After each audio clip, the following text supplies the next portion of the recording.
Преговорите за формирање на новата влада од Скопје се преселија во Тетово.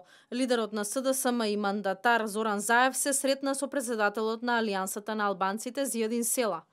Пред средбата Заев рече дека се надева оти до крајот на неделата ќе се договори новата влада. Најави средби со останатите коалициони партнери од албанскиот блок со цел што поскоро да се достави предлог до собранието за составот и програмата на идната влада.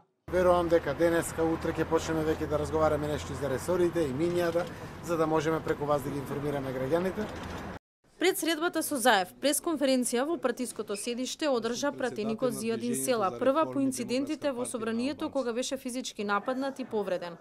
Рече дека на 27 април бил извршен атентат на потребите и политичките барања на албанците, а не лично врз него. Ќе продолжиме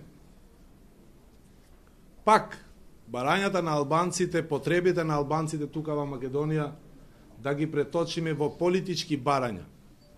И ќе продолжиме заедно со сите други политички субјекти,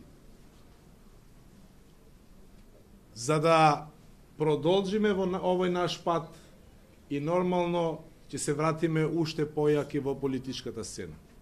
За учеството во новата влада, Села изјави дека сакаат ново владење во Македонија без разлика кој ќе биде во власта и оти не постојат конкретни имиња од неговата партија за министерски функции. Во врска со подпишување на гаранцијата за зачувување на унитарноста од страна на Заев на барање на Иванов, лидерот на Алијансата за албанците кажа дека гаранција не подпишале и оти унитарноста на државата треба да се почитува во собранието, а не со протести на улиците.